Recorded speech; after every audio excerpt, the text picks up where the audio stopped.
Well, hey, today I thought I would go over a new rev that I have of I don't know the type of presentation that I give every now and then. This one is for a an EBC, which is talking since they're online. That's an executive briefing center, and it just means talking with a company about what you as a company do, or maybe just as a particular business unit. You're trying to give them, try to find out about each other. Often they present to you what their strategy and their needs are and what they're up to, and then you kind of go over what you do. It's very much sort of like not customized exactly, but kind of general overviews. Anyhow, it's kind of like browsing. But the one that I have today is I've tried to do kind of use some of the barriers. You might remember way back when I had 14 or something barriers to digital transformation. I never really know what to call this stuff, but what I mean by that is when you're trying to get better at doing software. So I kind of put together a new one, and I thought I'd run through it. I'm trying to get it to be like 15 minutes or so, because that's, usually what is best to have with a talk. And I want to figure out how directly I talk about like what we do here at VMware Tanzu. I think I'm going to try it with just one. I spent a lot of time on this slide, so I got to use it. But like, I think I'm just going to mention that we do all of this stuff, and then kind of talk, and then just skirt over that. We'll see. We'll see what I end up doing. Well, as always, when I do slides, as you well know, I like to have the big old lightbox view to kind of give an overview. You can kind of see what's going on here. Now, I have committed the ethereal hesitation of including backup slides that I wish I could present and fantasize about being able to use them. But I think I should probably just delete them. But that's backup slides. It's good to have backup slides because you feel like you're not having to make a decision or delete things. So here we go. Let's try this out. And I'm not going to actually go into full screen mode here. Oh, actually, I did. It's really, I have no idea how you control where PowerPoint puts its screen. It's super annoying. At least I find it to be so. Now, I'll try not to give too much commentary, but I was trying to kind of come up with a new way of doing these slides. And one thing that annoys me about the official corporate presentations, which I endeavor to use, being a good boy, is I dislike when your slides say confidential at the bottom, and also the copyrights are, I don't know, maybe I'm supposed to get the updated one.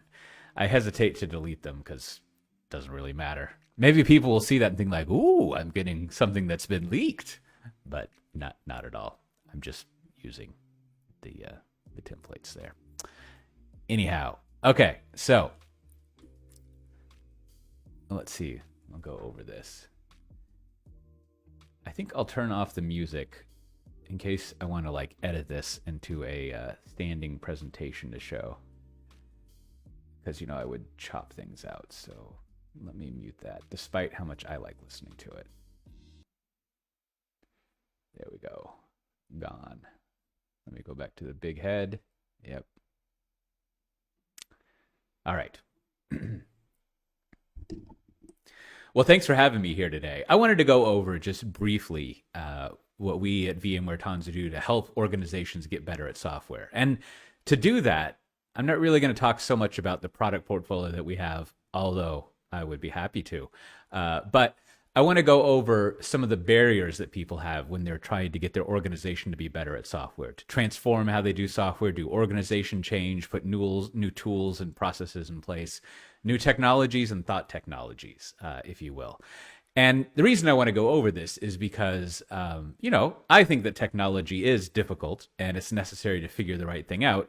But what you get to very quickly is thinking are problems with changing from your traditional way of operating to a new way of operating. And I think looking at what those common problems are and thinking through how you can get over them, obviously is helpful. And also, I think it's also worth thinking a little bit about how we help organizations get over those problems by virtue of both our technology stack and the processes that we do. That's kind of the point, the outcome of the work that we do, essentially to help organizations out. And I think we're pretty uniquely positioned to have not only technology and the widespread nature of all the VMware that's out there, but also to have a lot of the, as I keep saying, the thought technologies, the process to actually put in effect organization and culture and process change, which I think allows us to do a lot of interesting work. So first of all, just to kind of level set on, in my view, what we focus on in the Tanzu land, I often say the phrase helping organizations get better at software, which is to say primarily helping large organizations get better at software. That's what we've ended up specializing on for quite some time. We started off working with Google and Uber and a lot of tech companies, but I think we have found the most benefit to what we do when it comes to working with large global companies that have hundreds, if not thousands of applications that have been operating for decades and are now really looking to focus on this, thinking about how they use their software to really implement their business, to add new features to their business as they add new features to their software, to be able to grow, to optimize, to transform, whatever it may be. And a lot of that really comes down to how do I improve the customer or employee experience, the user experience, and also to make sure that they're building up business agility, if you will, that they're building up the ability for their organization, the way that they conduct their business, to change as rapidly as they can change their software. Now, in contrast, I think a lot of organizations, their business agility is held back by how slow their software is, how long it takes to get new releases out the door. And so that's what we tried to help people with, is to solve this bottleneck of your software process. And there's all sorts of great releases, great results, right? And I like to go over this slide because these, and I'm happy to share where these come from, but this is evidence that a large organization can get better at software with pretty dramatic results, right? There's all sorts of technical improvements, but that drive the business agility improvements, the ability to actually affect and make the business better, to optimize things like a reduction in incidents. And these are all, as most of the logos down there are, these are all regular companies, right? This isn't some astounding tech company that can attract and retain the best talent and move quickly and not be held back by, all sorts of, what I used to call the shackles of success, those decades of, existing and therefore the accumulated sort of technical debt and the older way of working that seems to be holding large companies back. Now, the way that we, if you'll pardon some vendor pitching, the way that we help an organization out with this is we have a stack of software that you see in the middle there that's essentially either a full-on platform as a service that you see in the application service, and we have several Kubernetes distributions and the tools that go along with making that enterprise grade. And we've got a new thing called the Tanzu application platform that is our way of working with organizations and pulling in open source and making a product that makes Kubernetes, if you like the term enterprise ready, that makes it developer ready, that makes it so developers can start being productive and compliant with how you want them to work in a large organization and secure. So we've got that technology there that'll run on whatever cloud or edge device you need, right? It kind of stacks in there.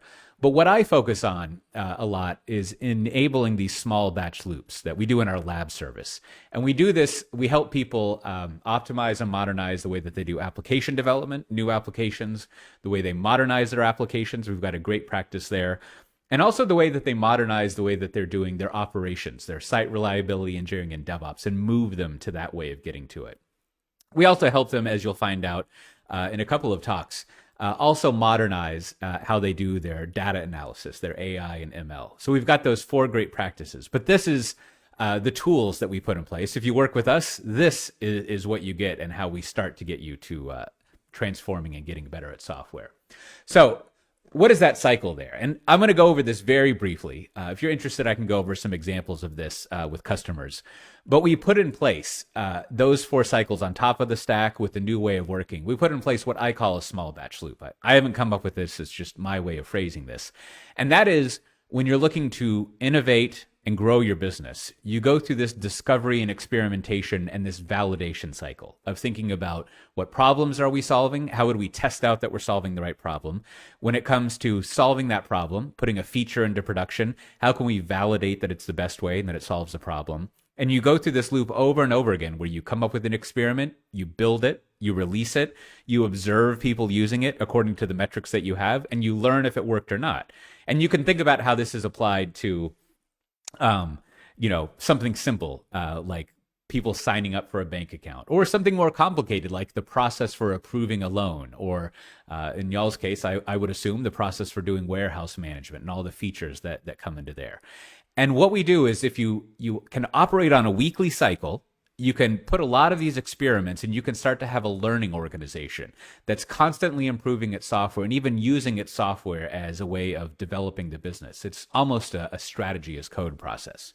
But getting this process in place, getting to the point where you can release software every week and you can do this experimentation in a very rigorous, validated way is often very difficult. Right? Like it's hard to move to this point, and it can actually be quite painful. And, since this movie is back out, I thought I would resurrect one of my old jokes about really the struggle that people have when I forgot to use the joke about drawing an owl, the struggle that people have when it comes to transforming. Now, I talk with hundreds of executives and managers, heads of transformation, things like that, people who are struggling with this a year. And this is kind of my collection of common barriers that happen. I'm sure many of you, well, I would assume many of you have encountered these over your career and maybe currently. But each of these things it can be solved with a technology and can be a technology problem. But a lot of them require both technology and both process and culture to help address them. And these are kind of the core things that I think you'll face when you're trying to either optimize the way that you do your business or transform and start to do things in a new way. So I want to look at just 4 of these and kind of discuss with the large organizations I talk with and the customers we've been working with, how they start to address those things. So the first one is a tactic for introducing the change. And hopefully it's well understood nowadays that doing everything at once, doing a so-called big bang change, right? Like everyone switches over to doing a new process, next week after the training and things like that. It has a very low success chance. And I think that's because it kind of looks good on paper that we're just going to switch over how we're doing processes. But in fact, one of the difficulties with switching over how you do software is you have to learn how it works in your organization. Not to mention learn what the new process is, learn the new technologies that go along with it.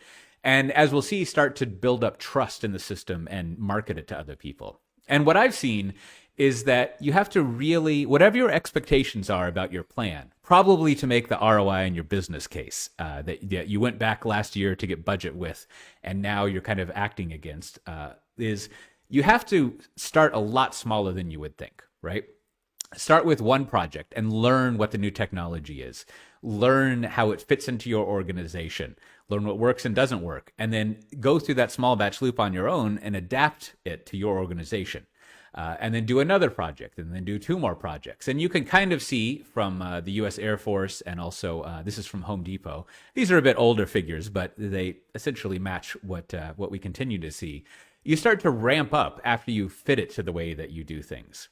And the way that this is often done, and this is validated not only by a couple decades of us doing this with our customers, but also by the recent DevOps report and kind of common knowledge nowadays, is you start to seed people from these initial teams. So you have people on the team who learned this, they build up the skill, and then you take some of them and you move them to new teams who also start to learn that. And you can see that if you're seeding people and moving them around, which can be a challenge for the way the organizations are structured, you start to build trust in the organization and spread that knowledge and that lore of how it works instead of switching over everything at the same time. But this is what I see over and over again when it comes to getting over that barrier of we just can't seem to change. We keep trying over and over again and things don't get better. So next is a fundamental, I don't know, that's overstating it, I think it is a fundamental change in how people think about what operations does. Now, way back when, I worked at BMC Software and covered systems management as an analyst. And so I'm very familiar with the idea, the traditional way of doing operations, IT service management or ITIL-based things, basically being asked to deliver some functionality and delivering it and being responsible for it running, for being green, so to speak. Now, this way of delivering services has benefits. I recall that they had some benefits.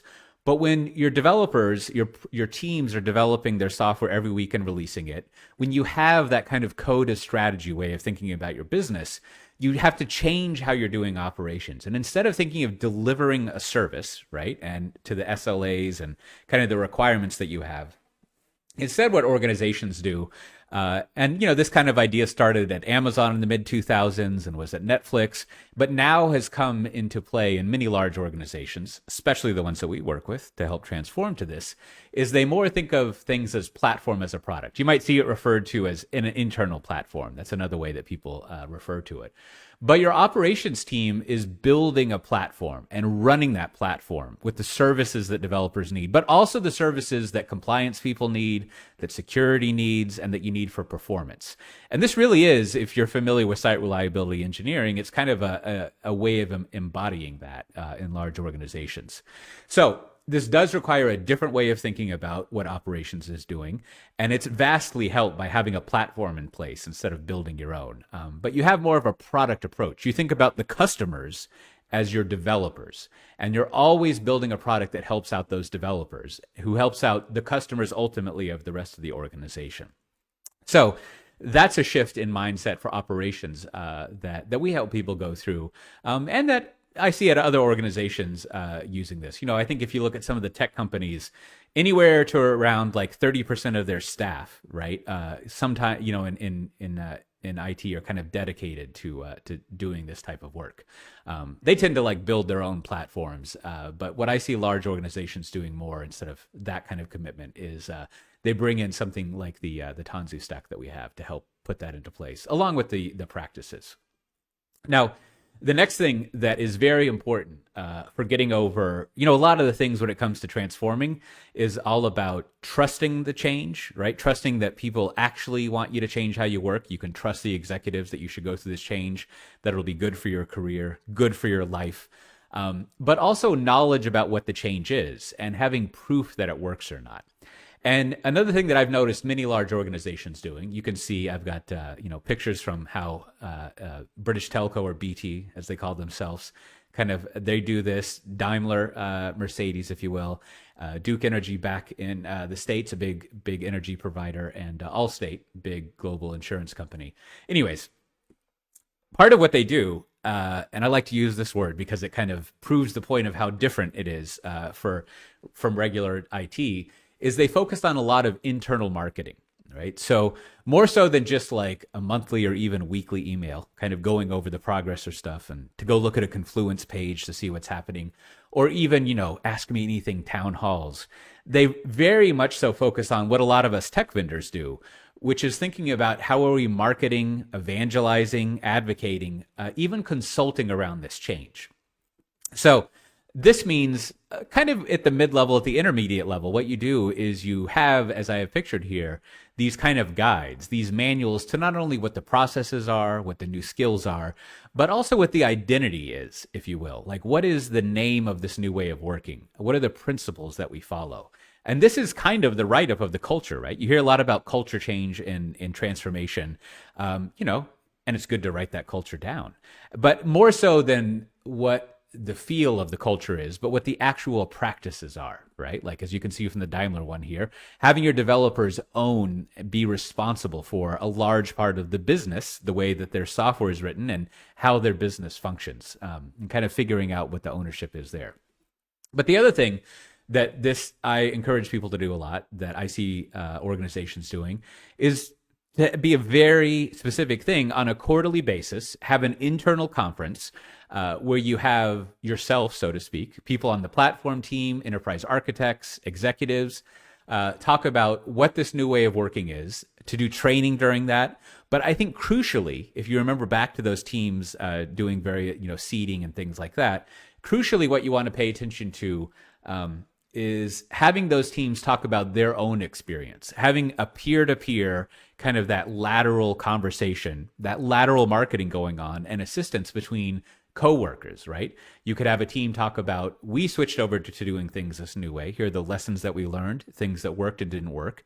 And the other effect of that executives should highlight at this is that, hey, this worked. They took on some risk. They learned to do some new things. It worked and it didn't work, and everything went fine, right? It improved the business.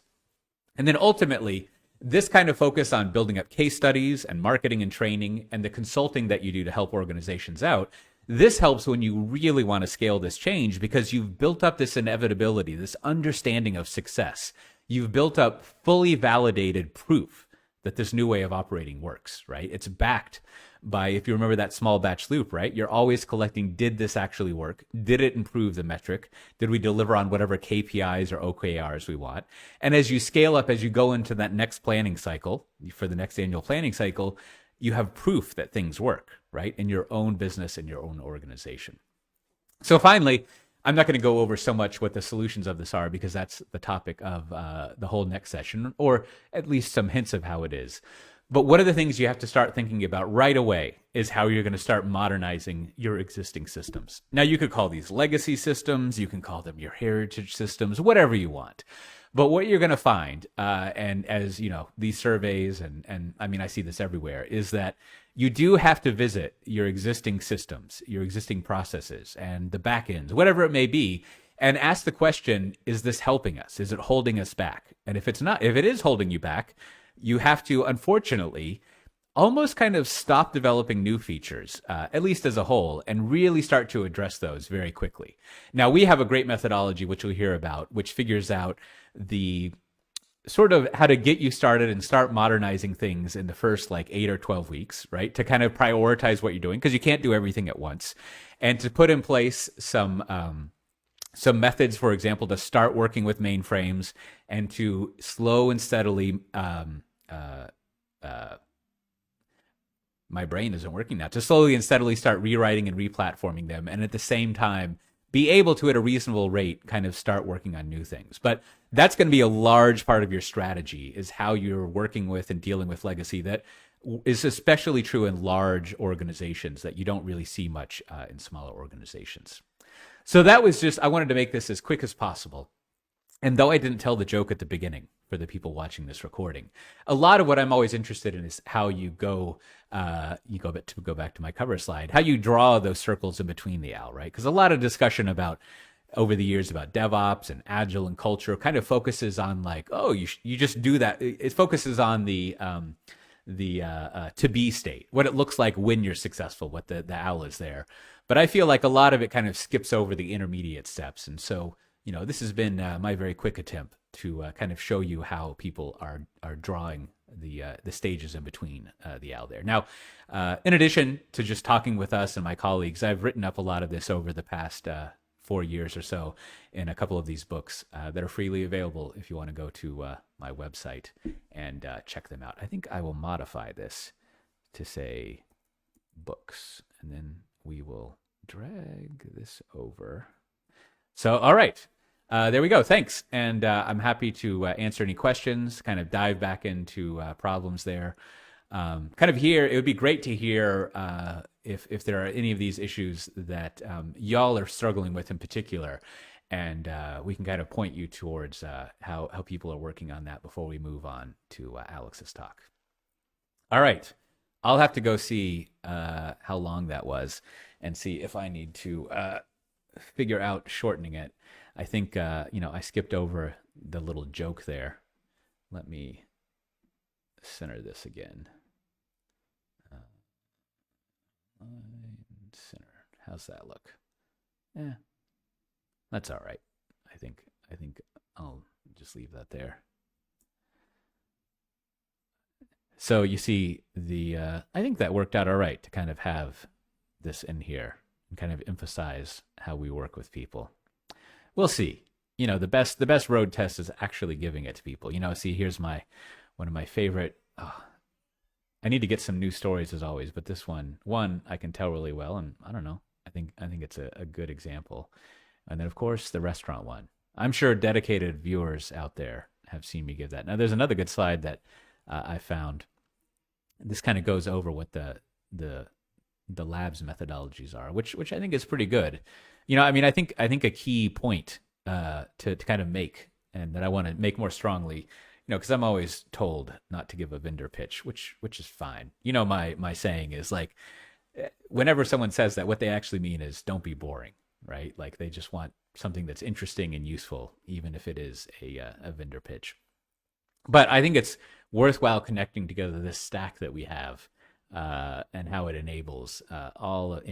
how it helps address all those problems and issues that people have. Well, so with that, I think that's what I have time for today on this special Monday edition of Tanzu Talk. Maybe I'll come back tomorrow. There's some stuff I wanted to go over that I've been noticing, and some thinking around. I've been thinking about revitalizing my newsletter to basically make it a little more, I don't know, executive-y focused. I don't.